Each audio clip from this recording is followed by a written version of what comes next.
Guys, and welcome to another edition of the Kevin Moore Show. Now, the interview that you're about to watch took place on location in the UK in a city called Leeds, and my guest is Stella, and she came on to talk about a different perspective of the John Titor story. Now, for those who may not know, John Titor was a military time traveller sent back from the year 2036, and he left a number of posts online between the year 2000 and 2001 with predictions and also lots of other information. And Stella gives a different perspective on the case. And she also does that with backup of documentation as well. She actually met one of the Johns, shall we say, and this took place a number of years ago now in a relationship that started online, and she ended up meeting this chap in Mexico. So she tells a fascinating story. Can I prove it's true?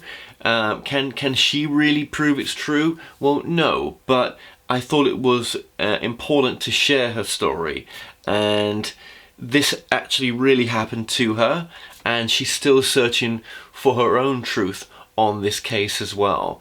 So enjoy my interview with Stella.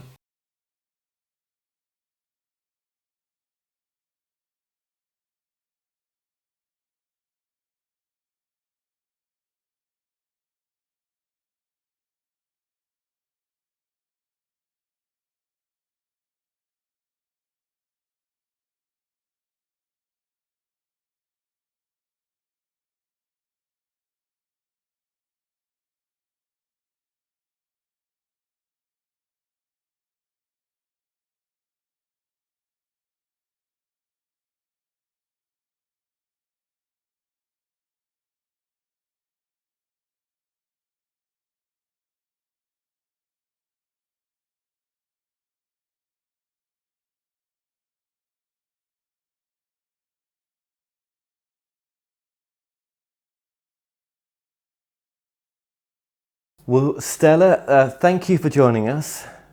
This is going to be a fascinating interview from your perspective of what you think the John Titor story could be. Mm-hmm. And this sort of looks at the John Titor story from a very different perspective. So I think there'll be times in this interview when we've got to explain things because some people will not know what we're talking about. So if we were just very briefly, what would you say the John Titor story as it's known to people out there is, in a very basic? Well, it's a series of posts that were made online by this man who claimed to be a time traveler from 2036. That happened in November of 2000 up until March of 2001. And he just made a sort of like predictions and about World War III and Civil War in the United States. He talked about the Constitution and several things, mainly obviously for the Americans, but he claimed to be a time traveler. And then he disappeared at the end of March and never to be heard from again. What year did he disappear? He said 2036, back home. And what year did he disappear actually in our timeline? Was it 2002? 2001. 2001. March So 2001. When did he come?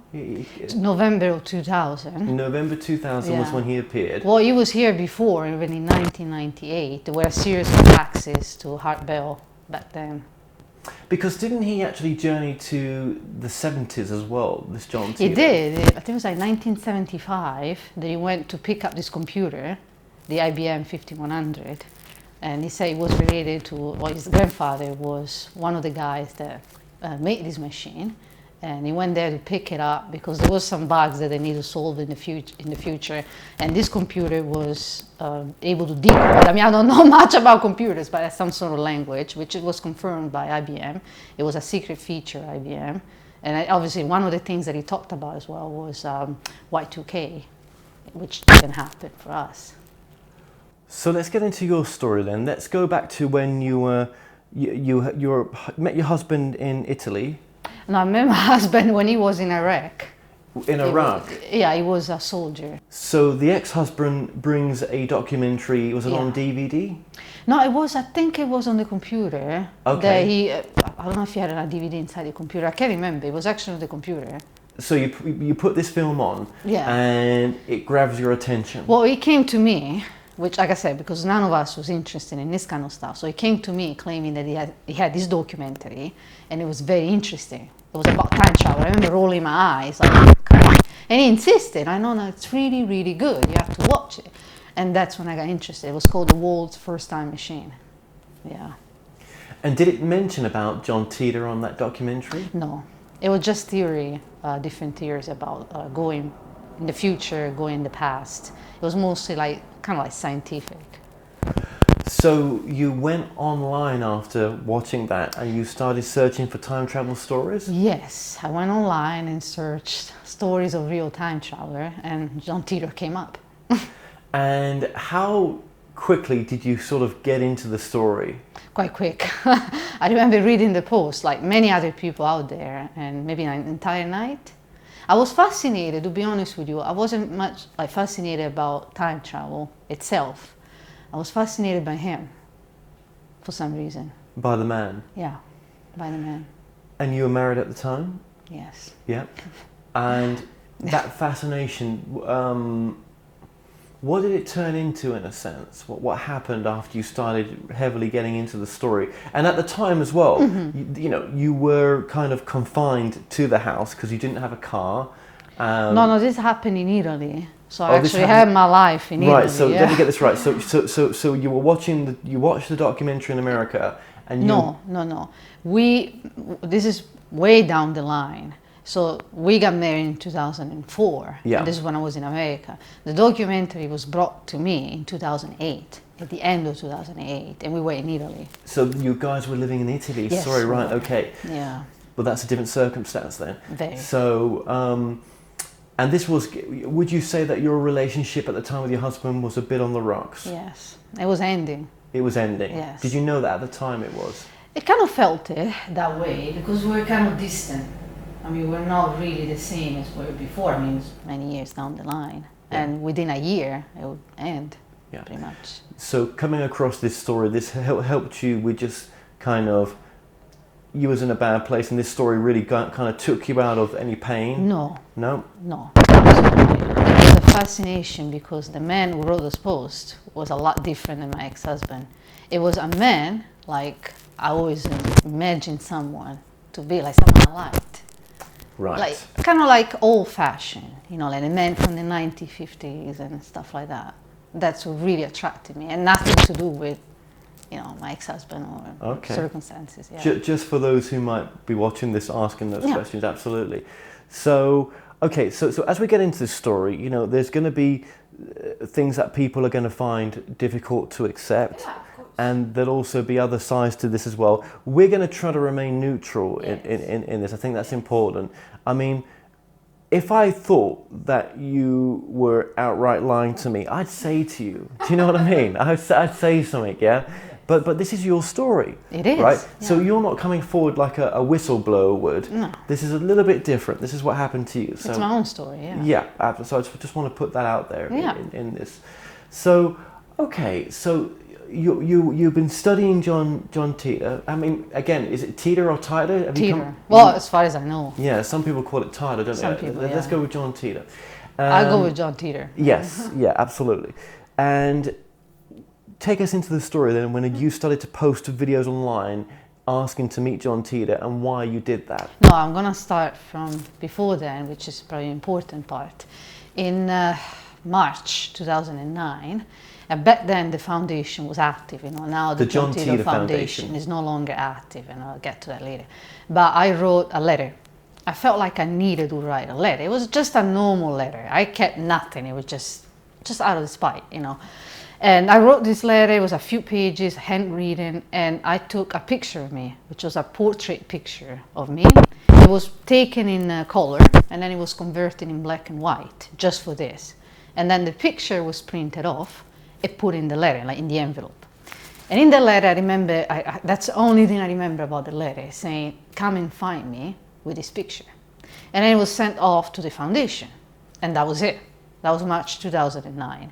And then, like you said, I started posting videos online. They're not really videos, they were messages, so my face would never show up, it was just my voice. What were you saying on those messages? Different things, mostly like, well, there were messages for John Titor, so inviting him to come forward, to come and find me, you know, this kind of stuff, like maybe arguing whether the story was real or not, different point of views. And I posted one last video, I think it was in November 2010, the beginning of November 2010, which should be the 10th anniversary of the first post, which was in November of 2000. And that's where we stand. Now, when you posted those videos you took down? Yeah, the account was closed. Why? Because when I met this person, which claimed to be a time traveler, at that point I felt like I didn't need those videos out there anymore. I still have them on my computer, but they're just not on YouTube. Oh, you still got them on copies of them? Oh, that's great. Because you documented everything, didn't you? But you never went out to do that. But it was such a fascinating story that. First time I've ever showed my face. Right. Well, let's go with the videos then. So you're posting the videos. You put the final one out. Yes, final one out. It was like the beginning of November 2010. And then, well, it'll be like maybe 20 days later, around Thanksgiving or shortly after, I found 2 comments on the videos. One said, Facebook please, and one said, Facebook thanks, in 2 different videos. From someone named Paul de la Roche. I mean, I'm sorry, my French pronunciation is not that good. He's a French painter. And I, honestly speaking, the first thing I thought when I read those messages, those comments, I was like, oh no, again. Because I have people like, they like my accent, like my voice. I've had a lot of that before. So I just shut the laptop and that was it. And then something, I remember maybe a couple of days later, something got to me. And I started thinking, maybe I should go back and search for this guy on Facebook like he asked me. You know, something at the back of my head. And I went and searched on Facebook and nothing came up. I knew there were different Paul de la Roche, but you know, it was hard to tell, I mean, which one was it? You know, there were not pictures, different profiles. So I wrote him a message. At that time, you could write direct messages on YouTube. And I was like, sorry, I tried to find you on Facebook, but there are too many, and I couldn't find you. And then you replied to me, yes, there are, to the point, why are you looking for John? Now, when he said, why are you looking for John, he would have known you was looking for John because obviously with the videos, yeah. Yeah, and he asked me why I was looking for John. And so I was like, well, we started like talking, obviously I explained my reasons. I just said, you know, I'm curious about the story and I felt there's something more for me inside the story. And we were just talking on YouTube, just pretty much a few times a day. It got more and more frequent. And then we started talking via email. So he said, he never openly said, I'm a time traveler. Actually, even when I met him face to face, he would laugh when called a time traveler because it's not the right term. That's what he would always say. It's not the correct term. What was the correct term? Temporal driver. Temporal driver. Wow. Yeah. Okay. Yeah. So obviously the communication is moving forward. Yes. And there was that night then of something very odd happening. Yes. It was a few days later, I think it was beginning of December 2010, and we were talking for the longest time, and I had to go to work the next day. It was very late back in Italy because obviously he was in America, and I said, okay, look, I'm just going to sleep. I was so tired, I couldn't even, you know, see things straight, and I'll talk to you tomorrow. He sends me an email immediately, maybe like 5 minutes later, saying, and it was an attachment in the email saying, good night. Look what I found. The attachment was the same exact picture that I sent to the foundation in March of 2009. Same exact version, black and white. That picture was never put anywhere. It was never put online because it was taken. I did it on purpose. That's what I put in my report. But you had the digital copy of the picture? I had the digital copy, yeah. But no one had hacked your computer? No, but even if they did, there are so many pictures on me, my computer. Why would they pick that one?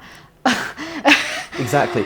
Now, had you had any contact with the Harbour Foundation, with the John Titor Foundation? John Titor Foundation, sorry. Yeah, well, it was just a letter. I just sent the letter like in March. But did you get a 2009. reply back? No, I never got a reply, yeah. So you get this picture that, how the hell did he get it? I freaked out. I literally lost it for like a good 10 minutes, and I started insulting him. I started like going, oh, who are you? You know, like, who the hell are you? And then it was amused. Like, it was completely amused. And he said, oh, you wouldn't have believed me if I told you who I really am.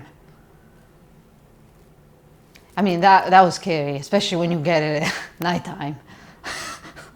Yeah. So, yes, exactly. I mean, some sort of connection. How would he know about this picture? What was that night like? Was it almost so many unanswered questions? It was unreal. It was unreal. Because I was never expecting that. I even forgot about that letter. You forgot about it, yes. Yeah, I was completely forgotten by then. What explanation did he give? Oh, he wouldn't say how he got it, which is, again, very interesting. But he said a bunch of stuff. I don't even remember, I mean, it's been so long. But he did say, I remember he said this phrase, you know, like, you know, you would never believe me if I told you who I really was. And he just kept saying, it's a nice picture, haha. Like, kind of teasing me. When you saw him face to face, and we'll get to that part, did you ever ask him then where he got that picture from? Yes, And but he what- never told me openly. I did ask him, and he said, well, he gave me this whole story. He said that the foundation would get letters, they would get donations and money orders, and he said that they got a couple of threats as well. Like some guy that told them that he wanted to blow up some government buildings, all their government buildings. They got a lot of stuff. And these letters, somehow they would get to them. I mean, they wouldn't get the actual letters, they would get a debriefed on the content of this correspondence from the mailbox. And that letter was debriefed to him. It was part of the whole debriefing that they would get. So let's go back to the story then, because this then leads into who he said he was. So who was he in regards to the John Titor story? He said he was a member of the team. You know, there are 7 people, or at least from the post, he said there are 7 people. He was one of them. Who was the John Titor that posted with Art Bell? Well, he was supposed to be his boss. Why do they all go by the name of John? It's just, you know, like John Doe or Joe Doe, whatever they use in America. It's just a neutral name.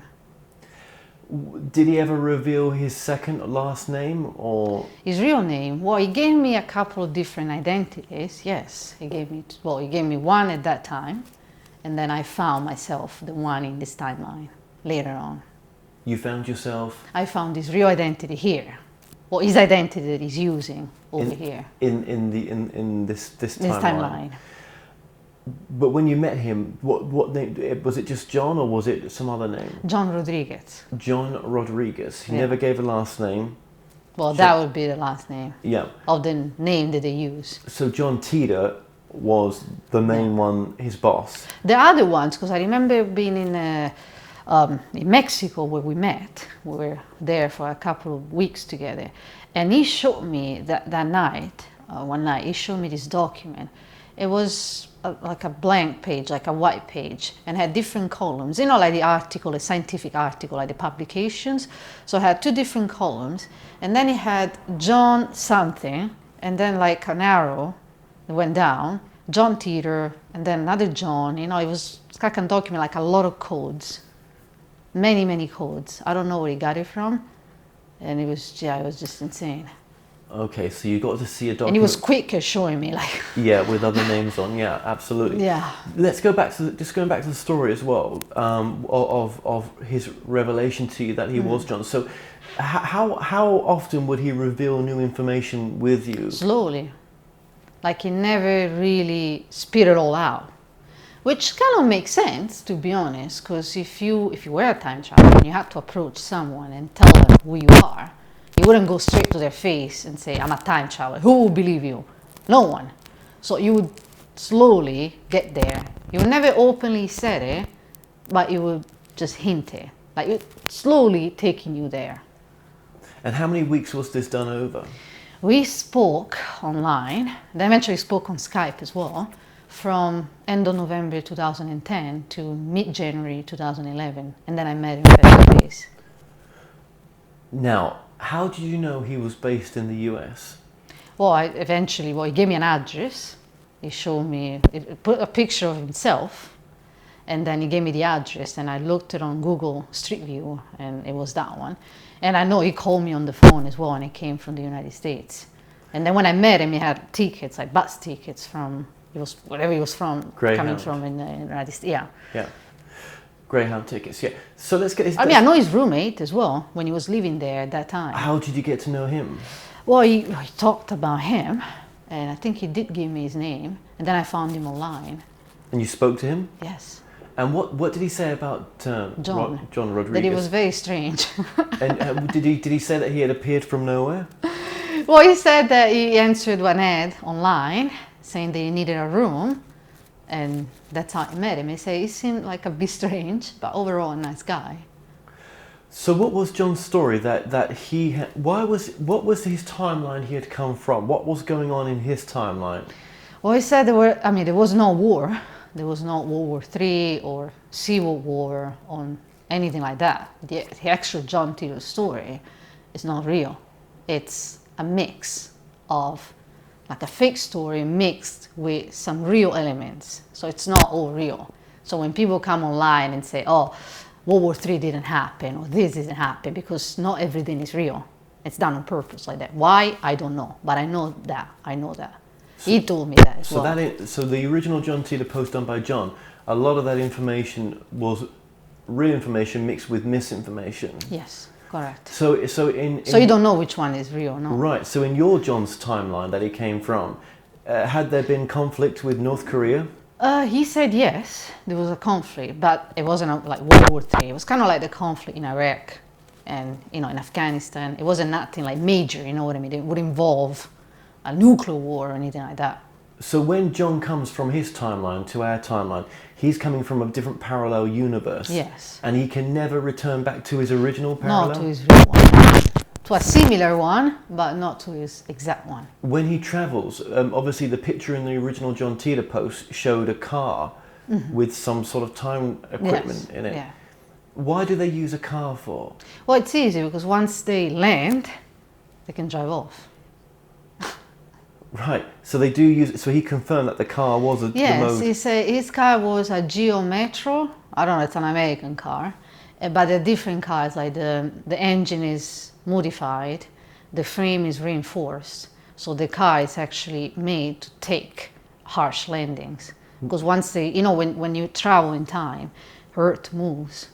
So when you actually land into another timeline, he said it would smash and hit the ground. Where is that car? He got rid of it. Well, he told me that he got rid of it. He destroyed it? No, he got rid of it in Battle Mountain, someplace in Nevada, and he sold it for $200. But the time travel equipment, that's separate to the car. They say he buried in 4 different spots, because it's 4 different pieces in 4 different spots. I don't think he buried anything. I'll tell you why later. And if he didn't bury it, then who took it off him? Well, his boss went back.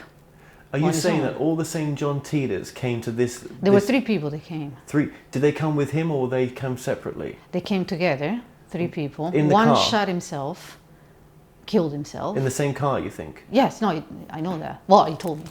And he ran away, and his boss went back. But his boss went back to another parallel dimension that was not the same as this. I don't know. Yes, It wasn't the same one as he left. No. So when they leave their own timeline, they're leaving their loved ones that they knew then, and they'll never see those particular timeline loved ones again. No, you go back to what is almost an identical one. But it's not exactly the same. There may be a few differences, yeah, but there probably be very small differences. Do you think there's been other... Why do you think that with the timeline that John came from, they had invented time travel, but they haven't in this timeline? It's almost I think it's here, to be honest with you. I think it's here. What He makes you did think speak that? about people. Well, he told me about a lot of stuff when we met face to face, and most of this information comes from us talking in real life. And he mentioned some people who are investing money in this, like now as we speak, experiments that are going on. And he mentions these people that he called the people that have no name. And they're the people that are involved in time travel. And yeah. The people that have no name. The people that have no name. What do you think that is? No identity. Secret identity. And these are kept secret. Working for the military? Yeah, military, government. He said that part of this time machine was also part of the United Nations. But it's possible that the timeline that he came from, they were a little bit more advanced than this timeline. Well, they were down the line, obviously, because it was Yeah. 2036. Obviously, the technology would be slightly different. But I do recall, and I want to add this as well, I do recall reading, I can't remember where, it was an article by Ronald Mallet, like the physicist. Yes. That said that he imagined that, I think it was him, I'm pretty sure it was him, that if the time machine were invented, that it would be handled by something like the United Nations. And I remember reading that, and I was like, oh my God. Oh my God. Yeah, that's what John told you. Yes. Absolutely. But obviously the John Titor story that's out there is that this John Titor chap, one of the John Titors, obviously posted online, Yeah. became famous to post it. Did he not meet his family? That he met his family over here? That John Titor? Well, they say that there is a family. Yeah, that's the family that is in contact with Larry Haber, Kay Titor and things like that. Kay Titor, the mother of John. Yeah, well, supposedly the mother of John Titor. The reason why I'm using the quotes is that I don't think there is a family at all. Well, there is one, because obviously these people are real people, and obviously they have families and stuff like that. But the people that are involved with Larry Haber and stuff like that, I don't think it's a family. And I think that Larry Haber is not even in contact with these people. I think he's in contact with a representative of these people. And these people that are behind this representative are not family, are a group of people involved in this time travel, and they're maybe part of the government, part of the military, but definitely not a family. That's what I think. My Right, opinion. you think it's a smokescreen? Yes. So there is no mum. Well, there is a mom, but not the way we think. Well, there is a mother Yeah. for the people traveling. People traveling, because their families exist in this reality. And later on in this interview, we're going to answer the question of, well, where is your John's family? Where is his dad? Yes. Where is he right now? Yes. The other version of him. Absolutely. But you could say the same for the other time travelers that came back. We'll answer that for that. So we won't get too ahead of ourselves with that. But okay, so there, in your understanding, that those family members, it's a group. And does Larry Haber, is he still representing this Titor group? Not anymore. No. Since November 2016, I have the emails. And it was a lot. There were those people looking into the John Titor story that said Larry is John Titor. No, look, I'm not going to lie. Me and Larry Haber don't get along. You've spoken to him? Yeah. Yes, several times. What did you say when you asked him about the picture? What did you do with that picture? When I first went to him, and this was in my report as well, when I first went to him with a picture, because the John I met had a tattoo over here, like it was a huge tattoo on his right forearm. There was the John Titor insignia, the one that you see on mine, insignia, the black hole. Yeah. It was tattooed over here. He sent you a picture of that? Yes, and obviously I've seen it in person as well. He had this big tattoo, and he sent me a picture. I remember going to Larry Haber with this picture, because I was like, look, if this guy is the real deal, then Larry Haber should know something about this.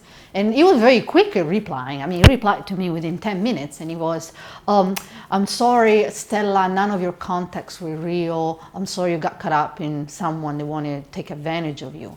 It didn't, it was like 5 minutes. I mean, literally 5 minutes. And I was like, okay, this is really strange. And I was like, I beg to differ, because it's not like that. And I don't think you are allowed to say that either. Okay, so we'll get into Larry and that bit the conversation Yes. a bit. Let's just move it forward because this will all make sense. So, when did you decide to go to Mexico? It was in January 2011. It was my choice. I actually went to him.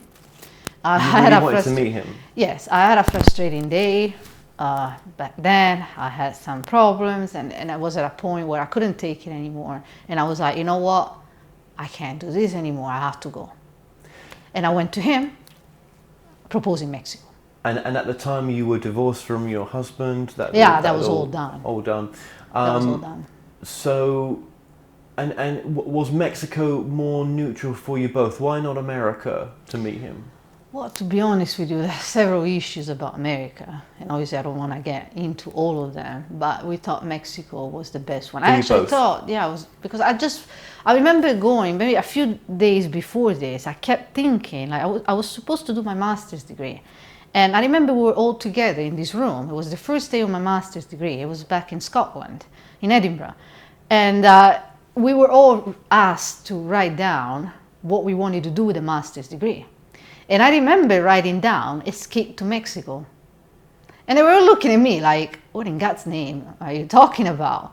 And then after a few days, that was down the line, maybe 2 or 3 days later, when I had that episode that kind of made me explode, I went to him and I was like, I went straight to him. It was on Skype. I was like, please get on Skype. And I said, let's go to Mexico. And he was like, okay. And I felt at that point, looking back, it felt like maybe these events were manipulated. So it felt like I was actually led to say that.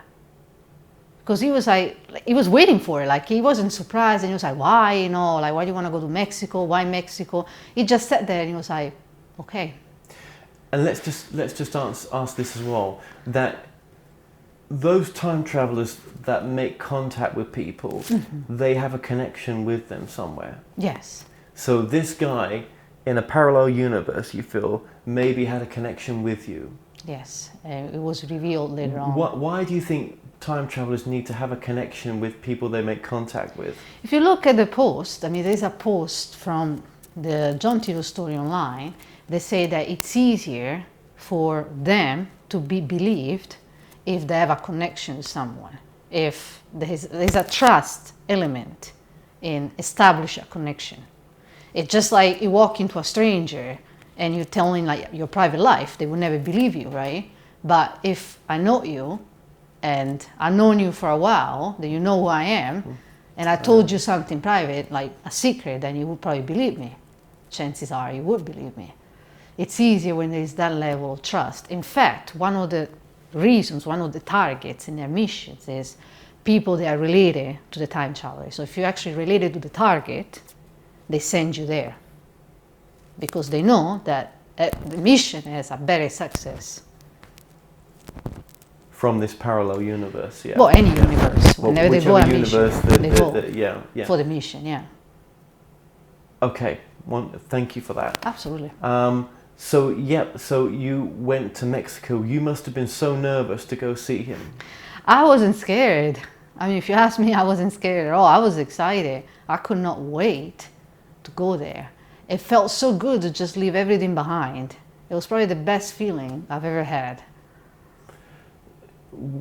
Did you feel yourself falling in love with him? I loved him.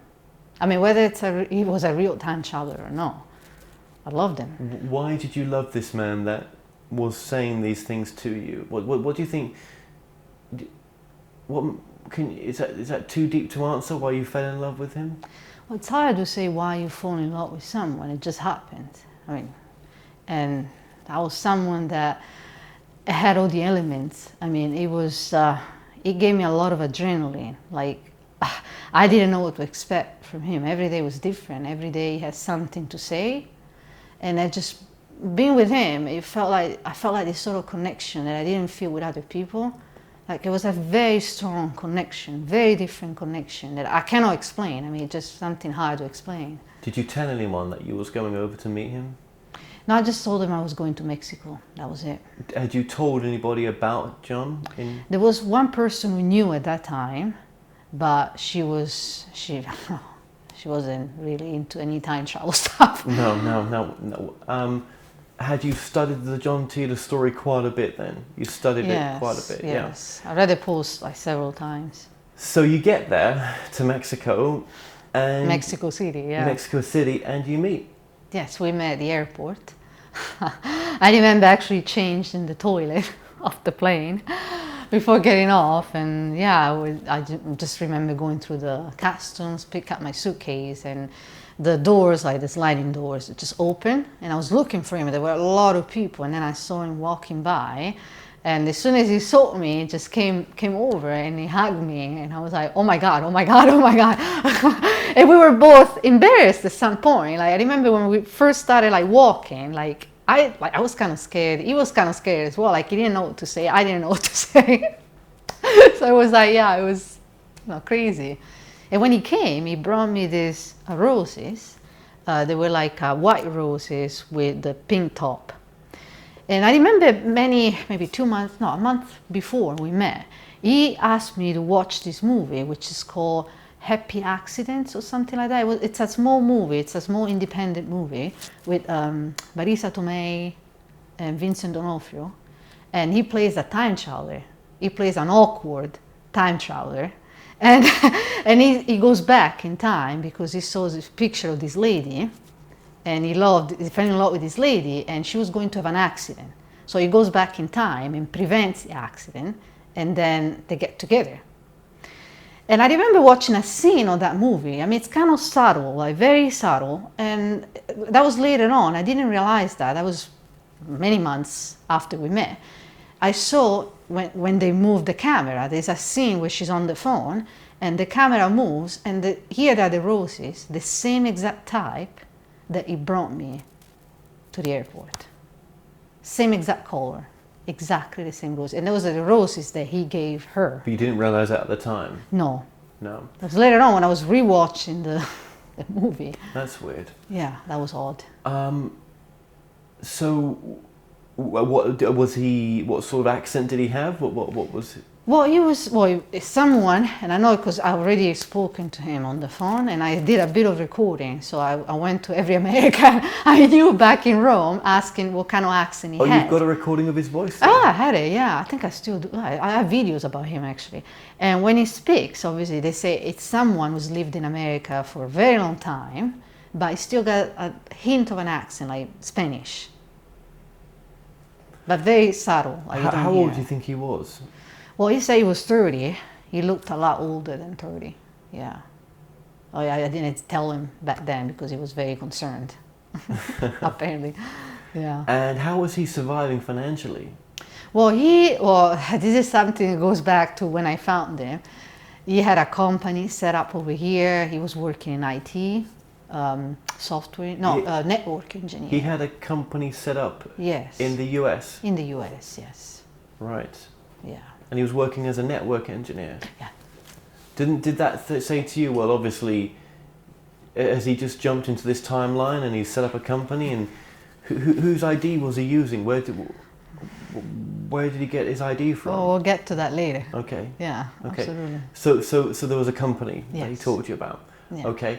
So what were some of the crazy things that happened on the journey of meeting him and of being with him? Well, the first night when we went to the hotel, and then we went out to buy some stuff. As we were walking, I was asking questions about, Pamela. I mean, I don't want to bring Pamela into this, but I have Pamela? to. She was the lady who spoke to John Titor directly in 2000 and 2001. They were speaking privately. Online? Well, chat, I would imagine. Not over the phone, but no, by chat. she told me never. Is that her real name, Pamela? Pamela Yes. Moore, is it? Yeah, Pamela Moore, yeah. Okay, yeah, so she's the original person that spoke to John Titor? Yes. I mean, I don't like bringing her into this, but she's part of the story, so. And why did you speak to your John about Pamela? Well, because I was curious to put all the pieces together, because back then I wasn't talking to Pamela yet. So I was like trying to see what was going on back then. And he told me something that turned out to be true. He said that John Titor, the actual John Titor, his boss, would go out occasionally during that time, like 2000 and 2001, to shoot videos, filming. And Pamela confirmed this to me later on. Like me and Pamela started like talking after I met John, after I came back to Italy. And she confirmed that to me and said it was true, apparently, that he was shooting the elections, he was shooting different things. So it was that well known on the book? No, that wasn't. As far as I know, no. So I've never seen on the how post. do you know? How did your John know that if he was fake? I don't know. Right. I don't know. Okay. So, being in Mexico City, then, how long did you spend together over there? About 2 weeks. What, were you destined to spend 2 weeks, or No, we're destined to stay together there. Yeah. So when you met him, then you pretty much realized that he was someone that you loved very much. Very much, yeah. And I was ready to stay there. With and him. we planned, yes, to stay there. Yes, absolutely. What happened to cause him to, or you two not to work out then while you was over there? Well, to be honest with you, I never really knew. Those are my suspicions, but we moved from Mexico City to Baja California, which is just the state, just right below California. And we spent 2 days on the bus, which, thinking back, it was quite crazy, because I was like, good grief, it's a very dangerous place, on the bus. And we did 48 hours straight on, slept 2 nights on the bus. We got there, and it started like changing, because that's where his family was. Well, his family in this timeline. How do you know his family was? Had he told me. Well, he told you when in Mexico that he's heading towards his family? Yeah. No, he was just told me they have family over there, and his family in this timeline would be over there. And he was thinking about, he said, what if I went to my family and, just introduce myself and tell them what I am and stuff like that. And I was like, I don't know. I mean, you do what you have to do. You feel like you do what you feel like doing. But he was talking about them, and obviously I didn't know their names, but I knew that they were there because he grew up over there. He grew up in a small town over there. And it started to change. And looking back, because now obviously I'm less involved and my mind is clear. And I think he was very concerned about my happiness since the very beginning.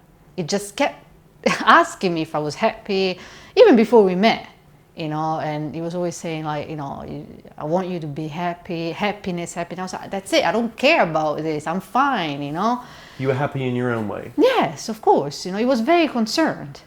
And I never knew why. Well, I sort of suspected why, but he probably realized that I was happy with him, but it was very difficult for me to be in Mexico, and that part was making me unhappy. Well, yeah, I mean, it's not the nicest part of Mexico, is it? Well, Mexico is not bad, but it's difficult because it's, for someone like me, I didn't speak any Spanish. I mean, I'm Italian, but still don't speak any Spanish. So he did speak Spanish? He does, yeah. His first language.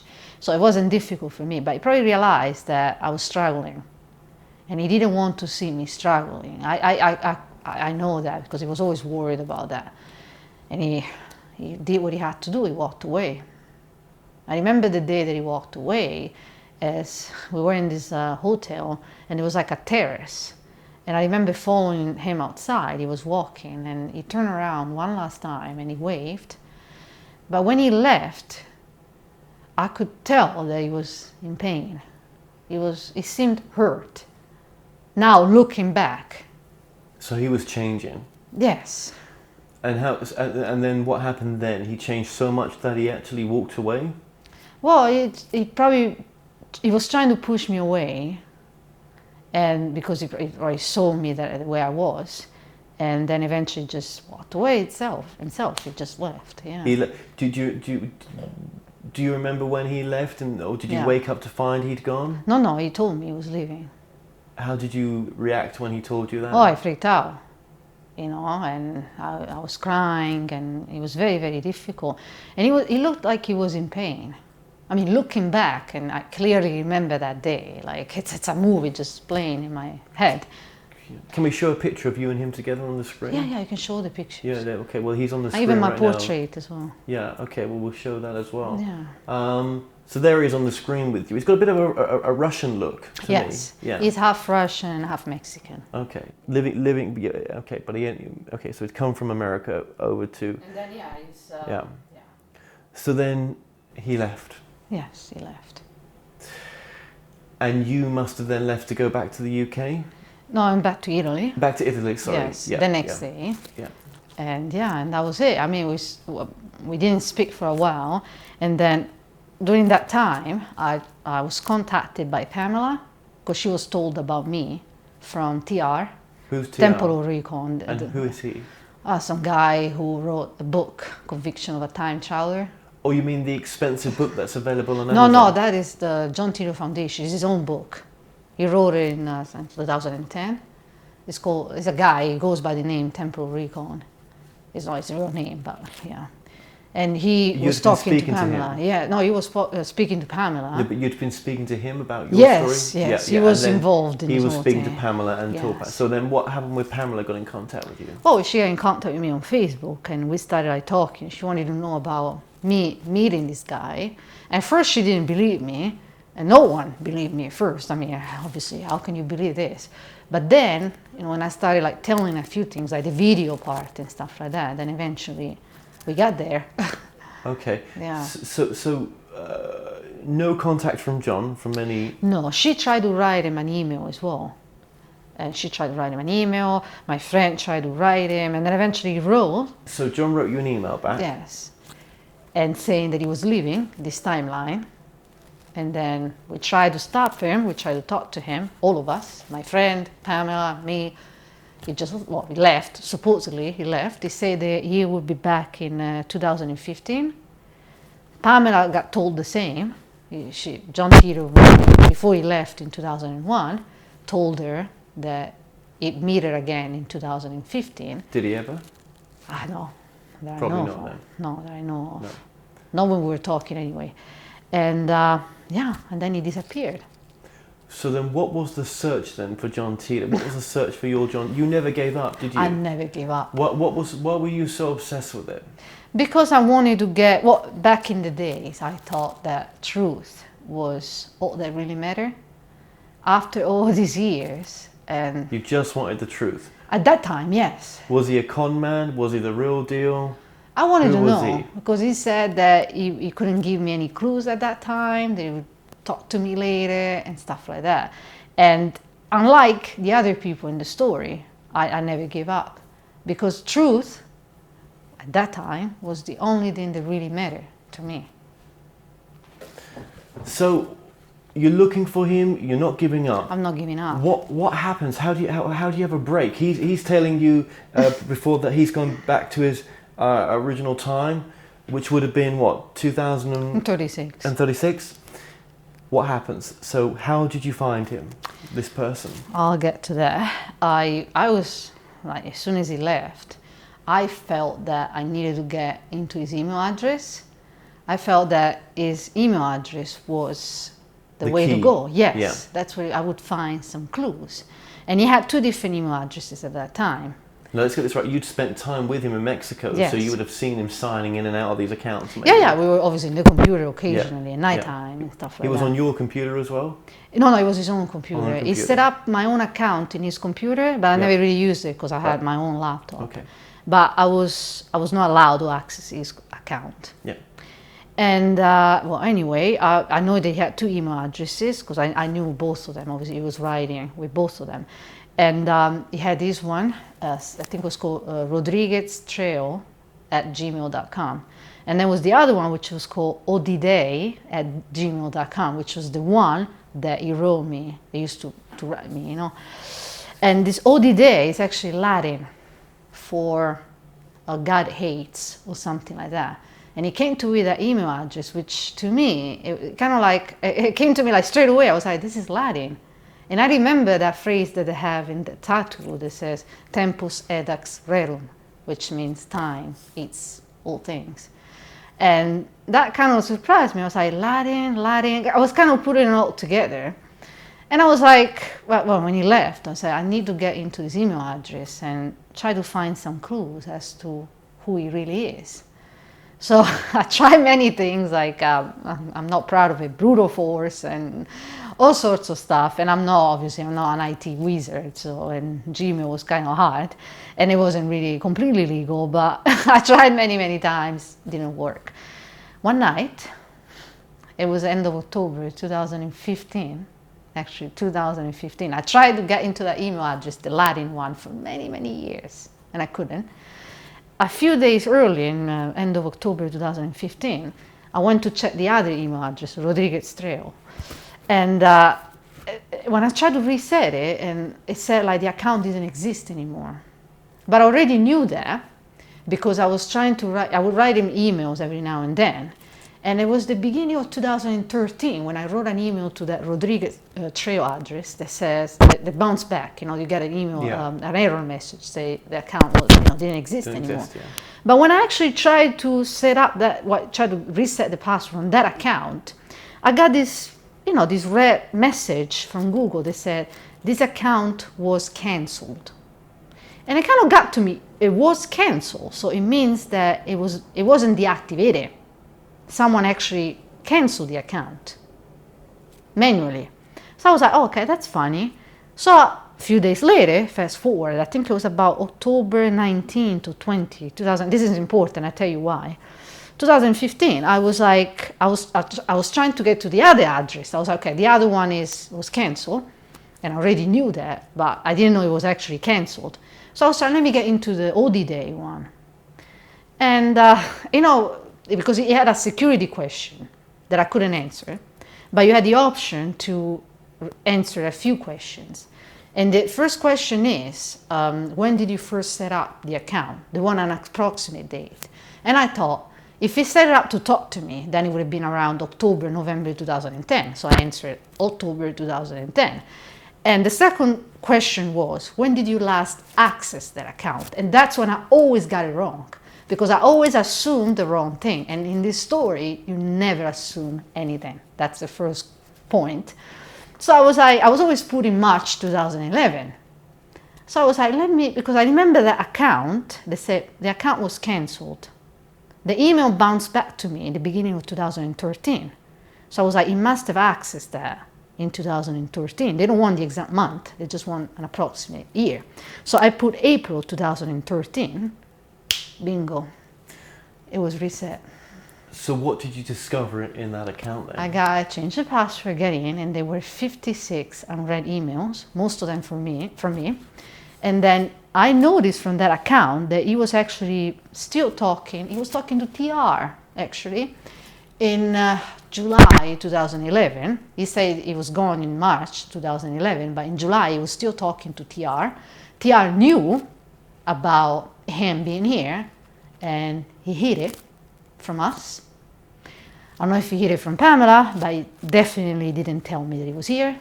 He was covering for him. And I found out all that stuff, all those emails, and TR tried to write him again in April 2012. And there was an email about, these emails that TR wrote, would write him on both addresses. He would write him on OD Day and then put Rodriguez Trail in copy. TR was thought that he was talking to both John Titor and mine John at that time. I don't know why. A lot of these conversations were done in a private chat room, like me and John would do. He would set up a chat room, get on some server, and then you would have a totally private chat that no one could trace. And he was doing with me. We were chatting 14 hours a day. So he was doing the same thing to TR. And then at some point, the emails tell me that he stopped talking to TR and he disappeared. So whenever he canceled that email address, Rodriguez Trail, in 2013, he must have logged on to both email addresses at the same time, but he canceled one and left the other one open. Why? This is one of the questions that I asked myself. I was like, if you are done with the story, okay, you're fake, you're done with the story, you played the time traveler part, you had your fun, you go and deactivate both of them. You're done, you're done. Both of these addresses were used for the story. No, he left the other one open. They say, okay, maybe he left it open because he forgot the password. No, because when I reset it, I put 2013. So he definitely accessed that account in 2004. So he didn't forget the password at all. Sure, but what information was in there that helped you to trace where he was? Well, I'll get there in a second. I'll explain. So basically I realized that, I'm going to say this real quick just because it's important, Please. I think. So he definitely didn't forget that password because he accessed both of them at the same time. So he chose to leave one open. The one that he chose to leave open was the one that he used to talk to me, the OD one. And I believe, if the story is real, that the reason why that was left open was for another John, in case another John wants to do the same thing, or maybe this other John is already here, AWOL, like an AWOL time traveler, that email address, you will be able to access that email address because they're the same person. So they would set up the same password. It's like me going to another timeline and there is another me. We are the same people, so we would set up the same password. Anyway, we will be able to get to the password. It's possible, isn't it? It's possible. It's a theory. It's a theory. And that email address has everything. Has all the guidance, because there were all the emails between me and him. Was there any emails from anyone else that was? There was a woman he was talking to in Utah. This woman was an IT administrator. She passed away last year actually. She passed away, and I know her name, and I was actually able to find her, but I never spoken to her. And there were a lot of emails to text, this kind of services that they do with Verizon. And what I noticed is that he was never talking about the John Titor story with her. Like all the emails that I had, it was about different things, but never said anything about the John Titor story. So moving this on, through getting access to his email, through getting access to his email, how did you find out where he's located? Okay, so the next day, I was in Paris because I was supposed to go to Paris. And I was in a hotel room, and I was going through the email to the mailbox again. I was like, maybe I forgot something. I need to, because I was agitated the night before. I'm gonna sit down and look through it properly. And I found this email address where it was written to someone there. Her name was, I can't remember her name now, but anyway, it was an email address. And then he said, he called the name, it was her name, question mark, and then another name below, his signature. But his signature had another name. It didn't have John. So I went to Facebook and I searched that email address that was in the email, and someone came up, a profile in Mexico, like in the area where we were staying, in Baja California, and it was a woman, it was a 40-year-old woman, and I was like, and her last name sounded Russian. So I was like, and I remember that he was half Russian. So I was like, oh, very interesting. I went on Google and I searched his name, like another name that he gave me with that Russian last name. Nothing came up. So I took the name that he had in the signature, added the Russian last name, put it all together, his mugshot came up. So he'd been arrested? In the United States. And when was he arrested? In February 2010, and then again in March 2010. February and March, and now that was after he... Before he contacted me. Sorry, before he contacted you. What had he been arrested for? Possession of marijuana and cocaine. Okay, and so therefore he had a date of birth? Yes, it was in December of 1980. So whose identity was he using there? Was that his real identity? No. I have a theory about this. It could have been. it could have been, but I do have a theory about this. What's your theory on what it was? Well, it's a crazy theory, but obviously it's my theory. Well, there are different, you could look at it in a way that, that was actually himself, and he played the time traveler part, and that's fair enough. Or you can turn it around, and if you want to go the other way, then you can say that he was here in 2001 with his mission. And in March of 2001, he was supposed to go back, but he didn't want to go back. So he kind of, found a way not to go back. So he pretended to be dead. When they come over here, they have guns. So he probably pretended that he shot himself. He left some note for his boss. His boss thought he was dead. John Titor boss. Yes, John Titor thought he was dead. So he went back, and that was it. Never found the body. Maybe was never gonna find it. Went back. He wasn't dead, and he wanted to stay over here. So he organized the escape. So what he did, he went down in Arizona, where his father was. His father, here in this timeline, before he had him, shot him, took over his identity. I mean, there are a lot of people that look a lot like their parents, so they can get away with it and live this life. And this is why he had an ID, because his father was a real person over here. It did hint at that. I mean, I have an email, which is kind of chilly, from December 2010. This was before this theory. He said, he was talking about how he wanted to leave America and stuff like that. And he said, oh, maybe I could kill an American and steal his identity, like as a joke. But it was kind of chilly.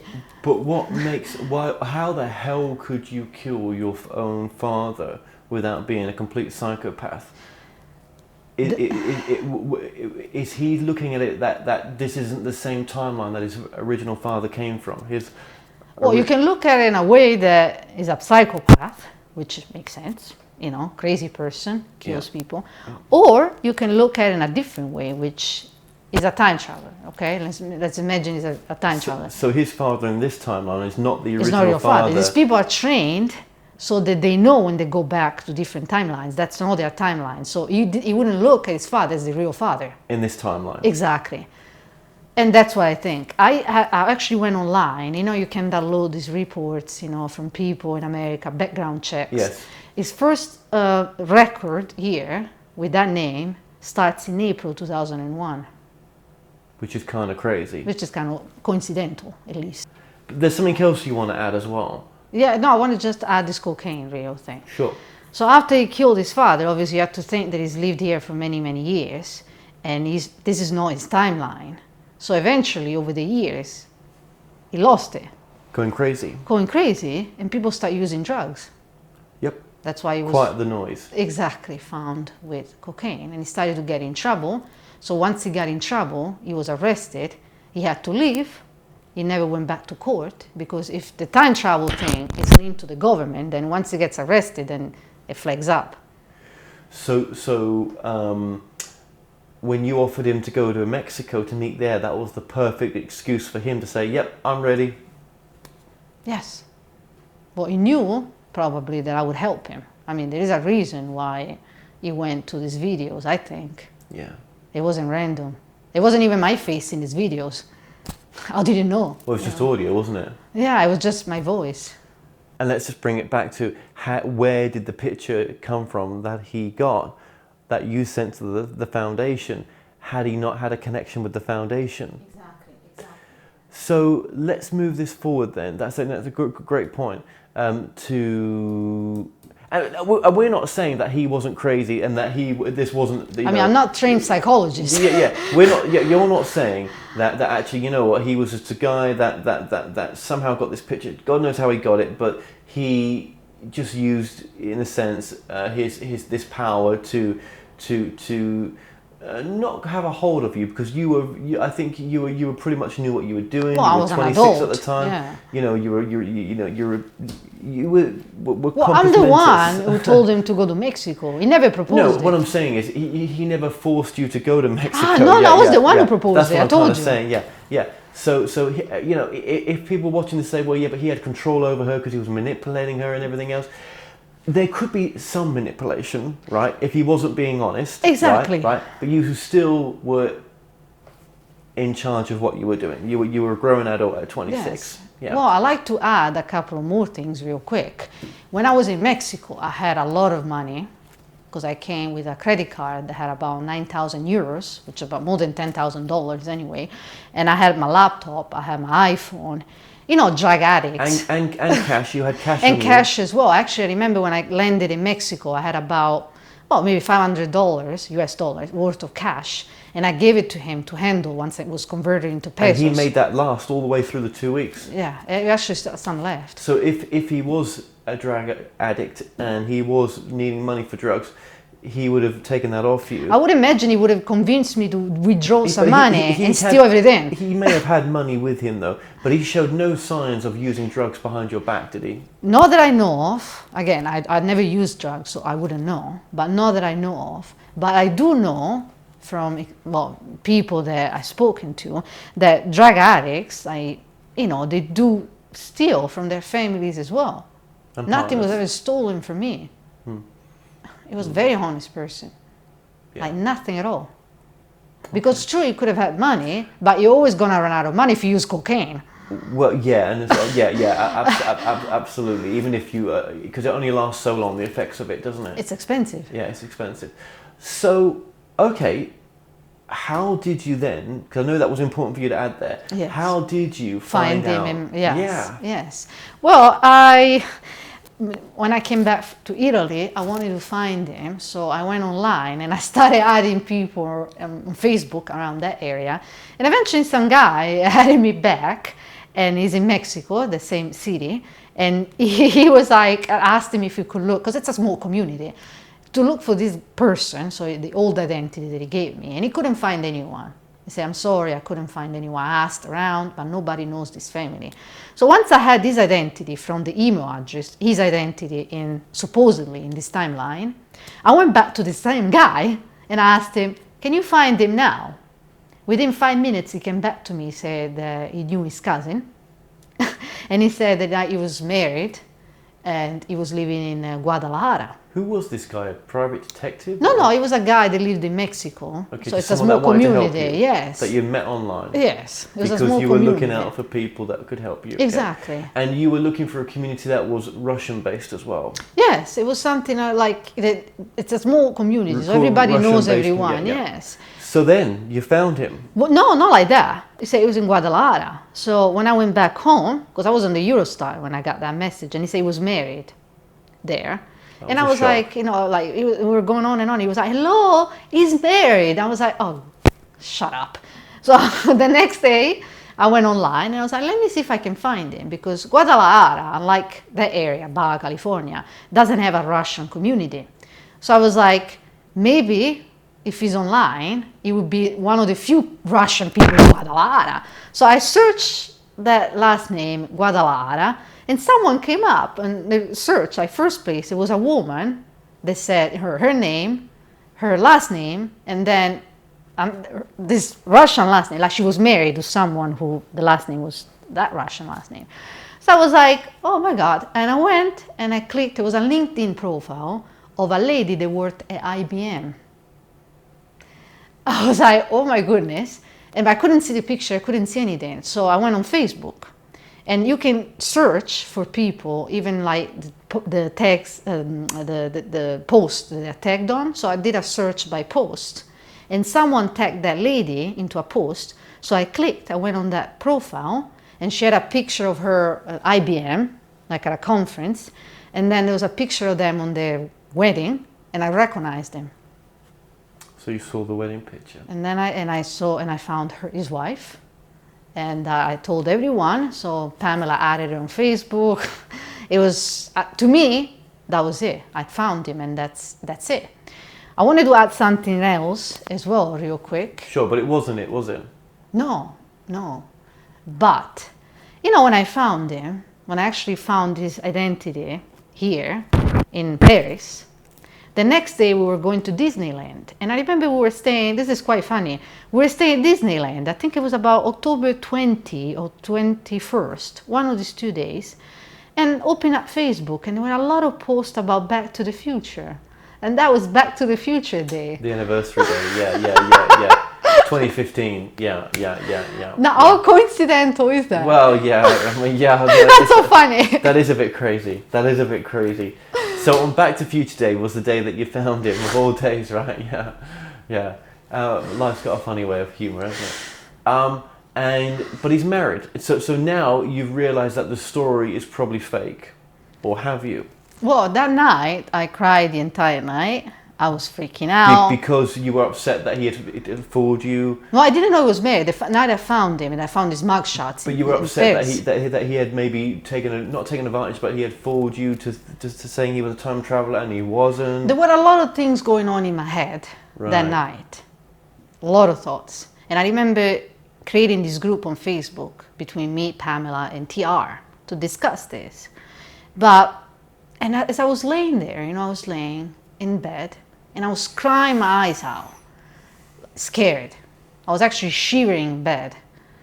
I was thinking, okay, maybe you can put all this to rest. And trust me, putting all of this to rest would have been the easiest thing. But as I was laying there were things that were coming. Between these thoughts of him being fake, the mugshots, everything, there were, things coming up, like the mailbox. How did he know about that picture? How was he connected to that John Titor Foundation mailbox? How? If it's a normal guy that faked the whole thing and put himself a tattoo over here, how did he know about that? And there was something else that he knew about my ex-husband many years ago, in 2007. He admitted something else to you? Yes. Privately, about your ex-husband that no one else would know? No, they said there was a record with the FBI about investigation. I opened that record with the FBI related to my ex-husband's parents. But no one else knew that? No. And he knew told about you about it? Yeah, he knew about that record with the FBI. Okay. And again, how did he know about that? So I was having all these thoughts that I couldn't. I was like, okay, maybe it's easier, but I couldn't do it. So what happened next? Well, Pamela went to him. He was completely freaking out. Because he'd been found? He'd been found, but he was freaking out because it felt like it felt like maybe it was someone else behind that. So he was hiding, he wouldn't respond. So it was almost like he had set up this new life and he didn't want anyone to found. He didn't want anyone to be distracted. Like. Yeah. And it felt like he was scared that there was someone else behind us. When Pamela forced him to give you an apology, or at least admit what he had done, what did he say? He said that he made it all up because he was high on cocaine, and he was apologized because he wasn't by all means a time traveler. And his wife couldn't believe, because eventually he told his wife everything. Well, he gave his wife his own version of the story. Obviously, he didn't tell his wife the real story. I can guarantee you that.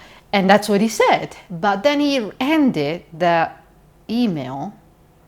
Well, he posted that phrase in the email saying, "Forget about this whole story.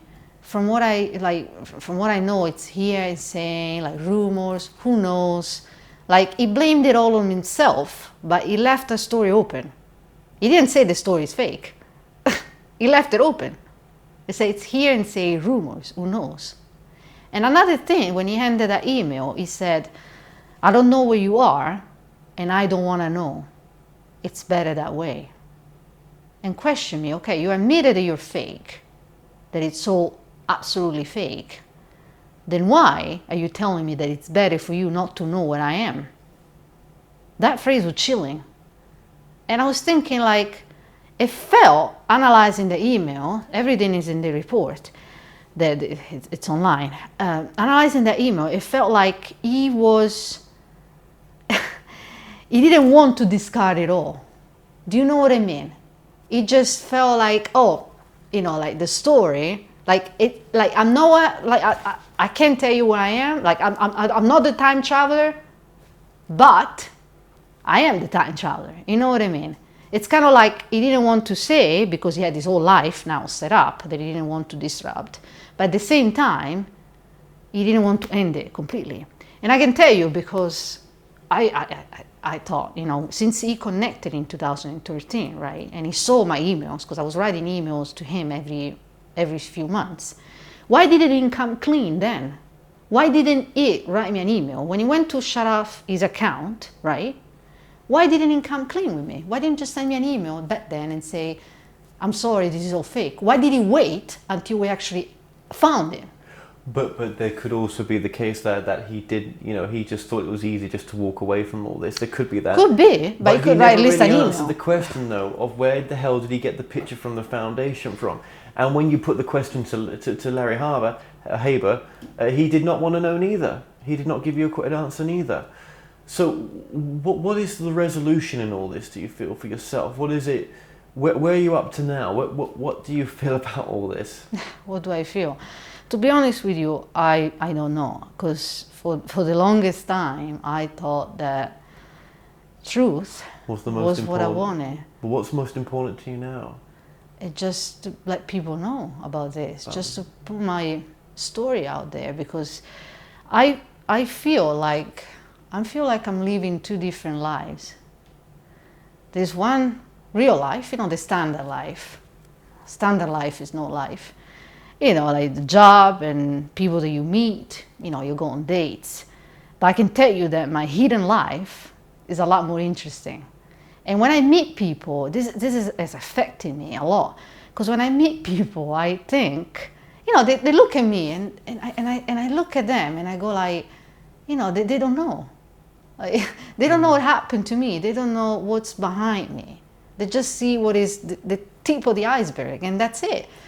And do you think by sharing it that this is a cathartic way for you to sort of release this as well? Yes, I just wanna, I felt like I'm living a lie. And I feel like he's living a lie, because if he really is a time traveler, the life that he built, it's fake. He's lying to everyone. He's lying to his wife. He's lying to everyone. Everything that he has is fake, and it's gonna end the way he started. Do you think in this timeline right now, in this year right now, and for years to come, there are time travelers mixing among us that are doing projects on behalf of the military and other timelines? I hope so. I do believe it. Why do you hope so? Because you want your story to be true? Yes. To be honest with you, do I have proof that this was all true? No. Do I want to believe it is true? Yes, absolutely. It's not my job to prove whether the John Titor story was real or not. It's not. And I don't gain anything by people believing me. I really don't. You know what I mean? What's been the reception for you putting your report out there on your blog? How have people received? Have they accused you of things, or have they just said, look, you've just been taken advantage like Larry did? I mean, I don't like to use that word because I know that you don't feel that way. You don't feel that way, that you've been taken advantage. No, because everything I did was, I organized it. It was my choice. You know what I mean? Right. It just it's hard to explain. It's hard to come to this point and actually knowing, unless you actually live that story. Because I was with him, and I was with him for a while, and a lot of the conversations, a lot of the stuff that he said about me. Because didn't you have a friend who was a physicist? Yes. And what did the physicist confirm in some of this story? I dated a physicist back in Rome. He had a degree from Notre Dame in America, and he was doing a postdoc in Rome. And I spoke to him about this, and obviously at first he was like, whoa, he didn't believe me. And then I showed him everything. He was using this program the physicists use. It's called CERN PAW, PAW. It's the calculations that they make. And I showed him everything, and a few days later, we were having a drink, and the way physicists are, they're really obsessed with physics. They're into the subjects. They're very skeptical. They don't believe everything. I was angry. I was trying to defend myself, and then he was like, "Stop." You know what I mean? If you wondering whether I believe you or not, you don't have to. I believe you. And I was like, "What?" You hear a physicist, a theoretical physicist, actually saying these words. And he said that night when he went back home, he said he was up all night trying to figure out how John did it, how this whole thing worked. John did what? Come over here, time travel. Well, parallel universe, like moving interdimensional. Well, was there any information that really got him triggered? Was there some fine points of the story that got him triggered? Yes, like the calculations that I showed him. You showed a him lot some of the calculations. theories. Yes. What calculations did you on show? the divergence? So John had given you information on something called divergence. Yes, it's like the difference between the timelines. Our timeline differs from He'd give you some calculations. Yes, using CERN Pol, which is the program. You have that. I have the screenshot, and then I gave him emails. I showed him the emails. I showed him a lot of the theories and stuff like that. And he said he was up all night, and he did believe me because we had a lot of conversations about this. And I can tell you, because that guy was, I don't want to insult physicists, but they're very into their subjects, you know. And if he didn't believe me, he would say straight away. They wouldn't just, pretend to believe it. It's something that really affects them. It's their passion. Physics. Yeah. Yeah, and that's another thing. I remember we were having a lot of conversations about this together. Just tell me about his tattoo as well. There was something strange about his tattoo. Yes, he said that everybody gets the same tattoo, which is the insignia, the black hole with the lines, right here. And they say the purpose is timelines recognition. So because you can never go back to the same timeline, they scan it upon arrival in a different timeline. And they know where they belong, basically. And the normal tattoos are usually flat. This tattoo actually was all kind of like embossed. I don't know how you call it. Like you could feel all the lines, which makes sense with what he said. I mean, it was a massive tattoo. It was huge, and it was all engraved. Like you could feel all the lines, and it was a very different tattoo than the normal weird, ones. Isn't it? Right. Yes. So it was every different timeline which they would come from, they would have a slightly different tattoo. They would have, the team would have the same tattoo, and the other teams, the do time travel, would have a different tattoo. Because it would just be different. Exactly, it's a different team. But yeah, you can scan it, and in fact, you could see, like you could feel the lines. If you went and touched the tattoo, you could feel like all the lines. It was crazy. If you had a chance to see him now, to be with him, if he's never going to admit to you that, He wouldn't. No. So really, but you would like to see him? I would like to see him, but even if I don't get to see him, well, it's hard to say, but I would like maybe to talk to some of them, like someone, if it is true, from this, this time travel thing.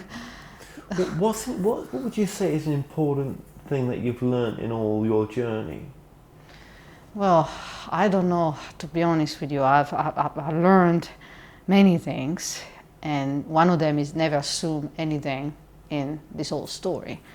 And another thing that I learned is that maybe you should stop searching.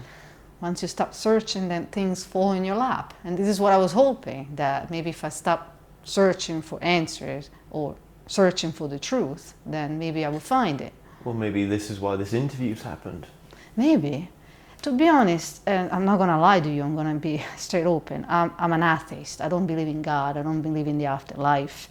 And the story has saved my life, literally. And I know this is probably a whole laughing matter for Larry Haber and his family, because they do like to take a laugh at this. And maybe from other people out there. But to me, that story it just saved my life. Every time I get a dark moment, and my moments are pretty dark, that story will pull me out of it.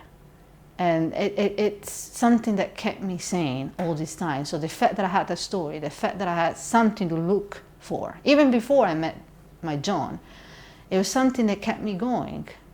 And to me, knowing that, maybe like people die, right? And you don't believe in the afterlife, then it's hard to let go.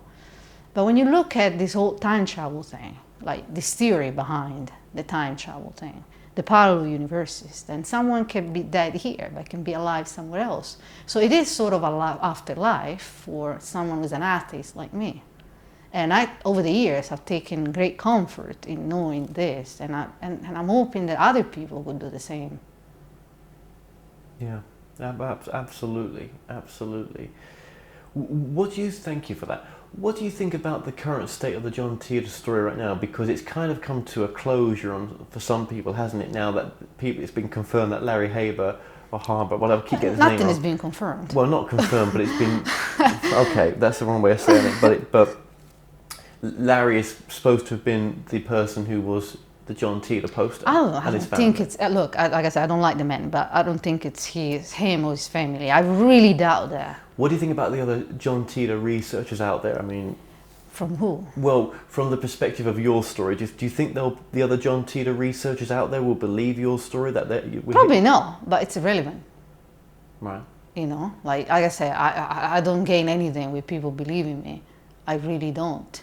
No. I just want the story to be out there because like I said, I feel like I'm living a lie, and I don't want to live a lie anymore.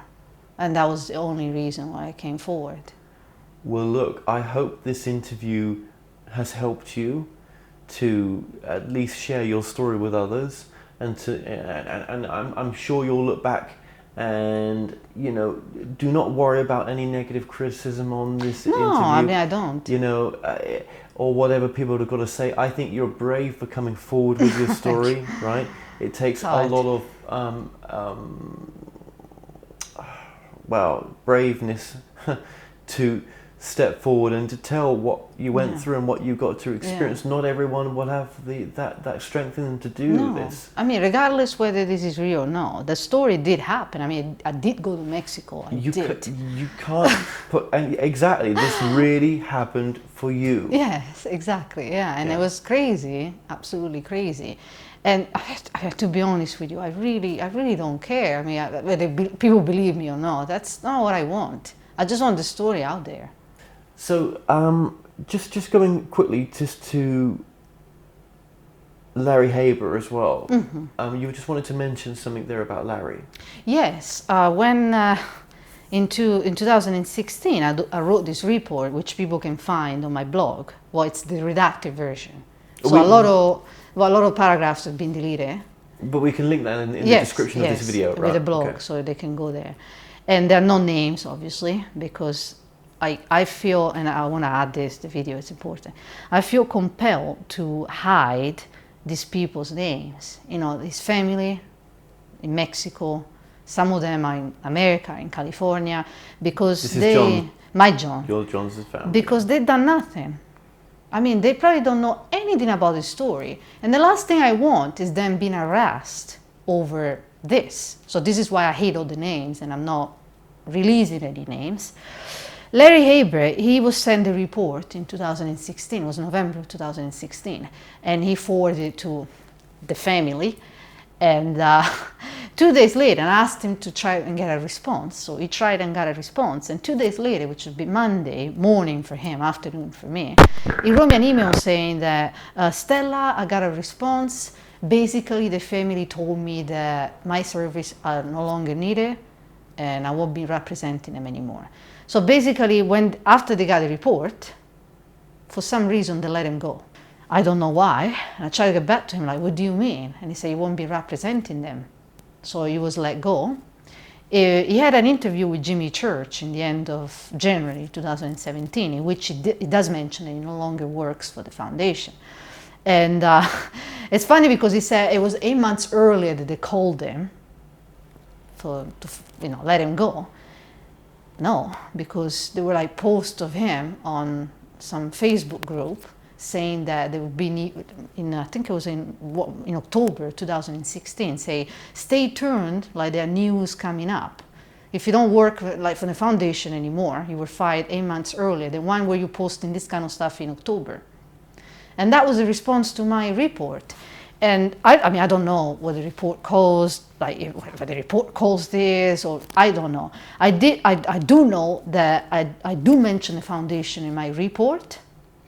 There is a part which I mentioned about the letters, because I used to write letters to the foundation after I came back from Mexico. I was writing a letter every month from 2011 to the end of 2013. And then suddenly, one day in 2014, I got all the letters back from 2013. Each one of them, 12 letters for the 12 months. The mailbox had been shut down and they were returned to the sender. apparently this mailbox was shut down because no one paid the fees. So the mailbox, he didn't pay the fees. You know, he was the lawyer. He was supposed to keep that mailbox alive, and he never paid the fees. I would imagine he would be the one paying the fees because the mailbox was his name. So all the letters returned. The other letters from the other years, I don't know whether they returned to me or not, but because obviously then I moved address, I wasn't there anymore, so I only got the letters from 2013. And it kind of made me think, I was like, if all the letters came back to me from 2013, it means that he didn't check that mailbox for a long time. His job, I would imagine, part of his duties as a representative was to check this mailbox. Because, you know, if my letter from 2009 was in the mailbox and somehow he was aware of this letter, then someone must have gone there in the past and get these letters and send them off. So his job would have been to go there and pick up these letters and send them somewhere. Or if it's not him, then it would have been done automatically, but I don't think so because that letters came back to me. So I think that process is actually manual, so it might have been him to go there and pick up these letters. So he let this mailbox die. And I don't know if they were aware of this or they were not. I'm not sure. All I know is that it was shut down because he didn't pay the fees. And I had again, this is my impression, and I mean, I don't want to, you know, target him or his family because that did nothing to me. But I had the impression that his relationship with his people, family, supposedly, I don't believe they're family, but kind of like deteriorated over the years. I felt like maybe, my impression, maybe, you know, they were not paying him enough.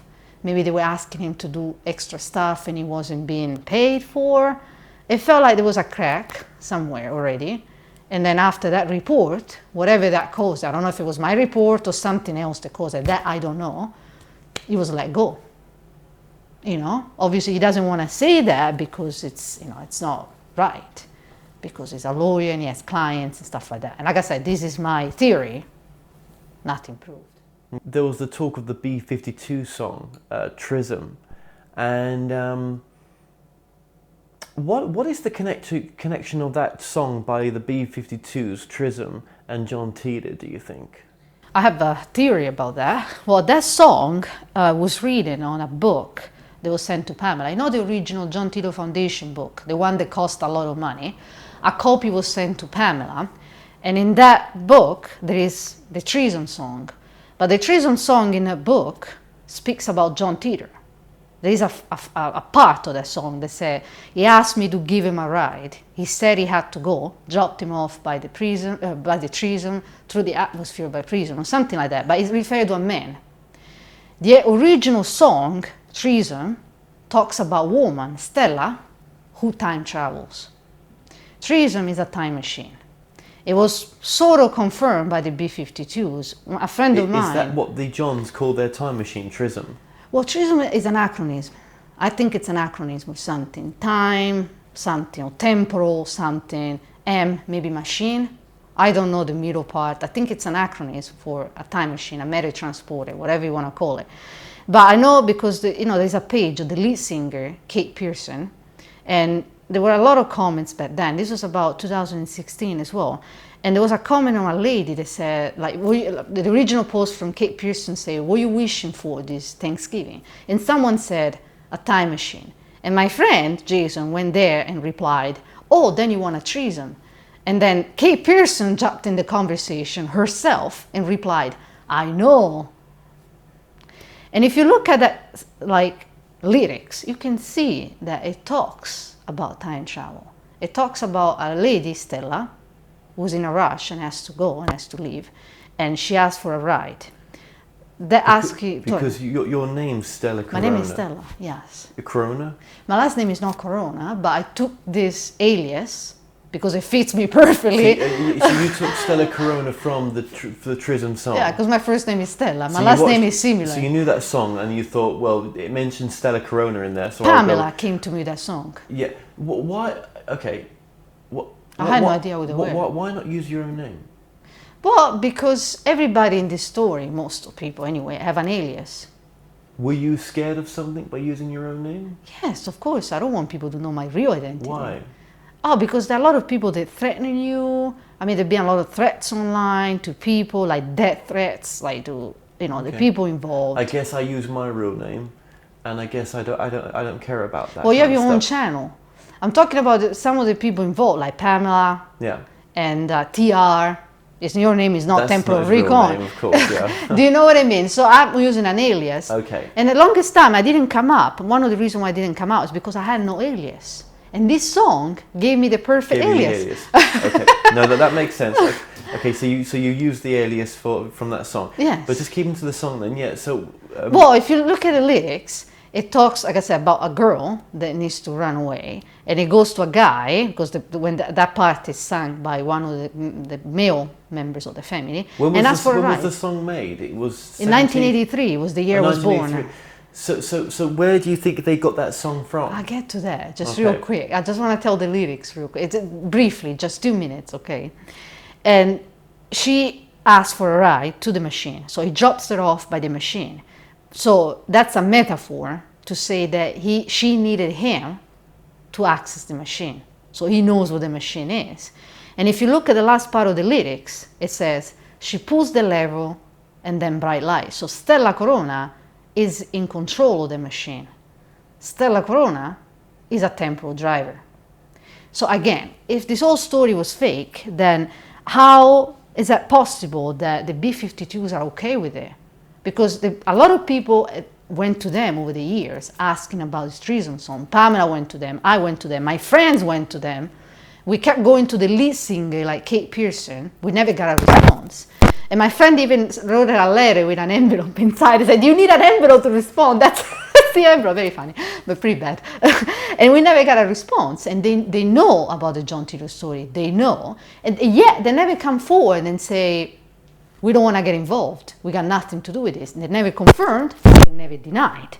So it makes me think, if this whole story is fake, then why the B-52s have not denied anything? I mean, they're, say like, you know, respectable because they are a party band, but they are a real band. You know, they sell records. They've been around for 40 years. So it's, you know, it's established band.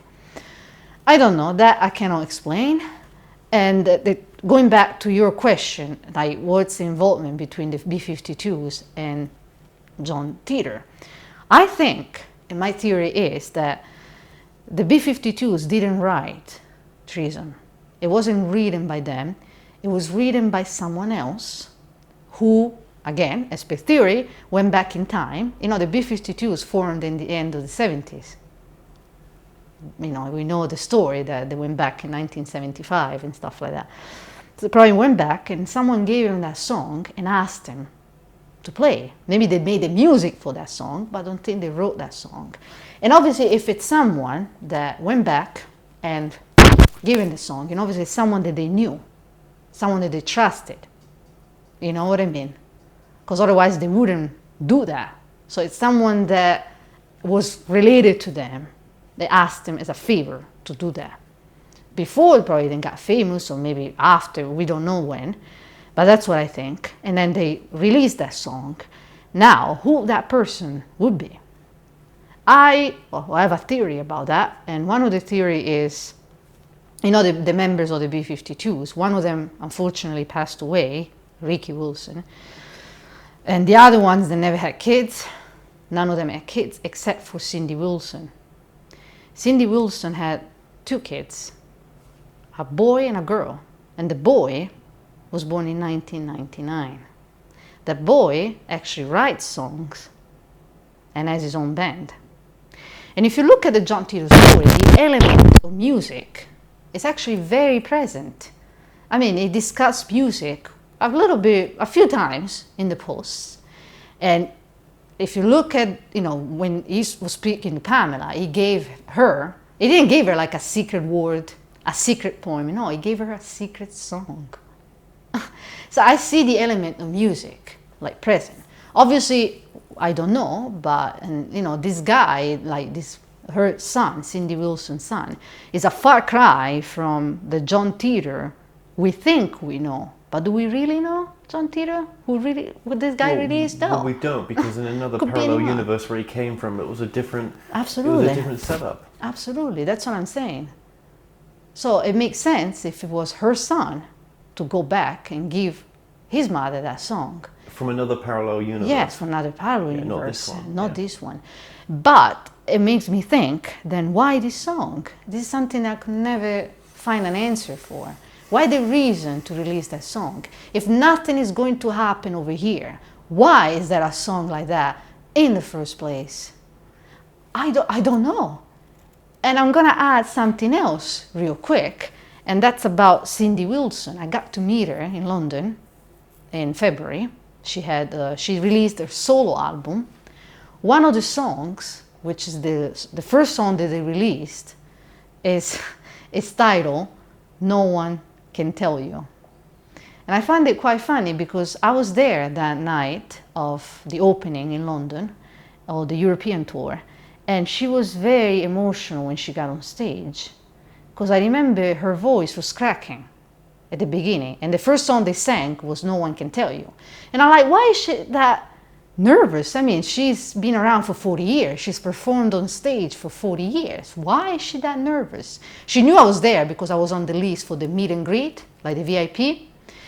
And when she was singing that song, she changed the lyrics. And you know, the original song goes as, "What if you are the only answer? Don't ask, because no one can tell you." You know, we went many times to them asking about the song. And she changed it in the concert in London. And she, instead of saying, "What if you are the only answer?" she kept saying, "What if we are the only answer?" A friend of mine who is a singer, she said that you change it slightly not to get emotional. It helps you on stage not to get emotional. And I was like, why do you need to change the lyrics? Why? And she said it when I met her. There were like 3 other people with me. She was very nervous. She said, when we got on stage, we were very nervous. And I was like, why? I'm sure she's used to performing. And she was very nice to me. She's a very nice lady. She's the nicest lady. And she was like very maternal to me. Like, she was very different. She looked at me, she said, "Let me give you a kiss." So she came on to me, she gave me this kiss, and she kept hugging me and touching me. She was very, very different with me. And that song, I feel, So what do you think is the outcome of that? What do you look back? What do you look on that and think? Well, what well, it makes me think even more that she's got some sort of involvement, right. because I believe that song that she released is the answer. Because the song goes, the lyrics make no sense to anyone. But if you look at my perspective, it's the same as, you know, by treason, you know, but the B-52. Well, the treason makes more sense, but this one really doesn't make much sense. But if you look at that question, because she goes, "What if you are the only answer?" Answered what? Don't ask, because no one can tell you. You know what I mean? Yeah. And it makes me think like that song could potentially be an answer. Right. And it makes me think, why is it her? We went to the other one. Why is it her giving an answer? Yeah. Because she's the one involved. Okay. Her son is involved, potentially. And is there anything else you might like to add to this as well? To this one, no. To this interview? I think that's it. Well, Yeah. you know, it's a fascinating story, and I'm pleased that you contacted me to want to share it with, right? Well, actually, thank you, because you're the only one who took me on board. Because some people never even answered. Probably thought I was fake. Well, it's hard for people. Yeah, I mean, it's hard to answer that. Yeah, I think it's just a fascinating story that you've given us. You know what it reminds me of? Something that it's on the post. They say when, you know, John Titor is saying when truth falls on people's laps, they don't believe it. It does remind me of that. Yeah. Well, I know that this has done you a lot of good to just talk about this. Very much. And to let this out. so that is good. That is good. And it feels like coming full circle with you, which is nice. So I just want to say, Stella Corona, just thank you so much for joining us. Thank you.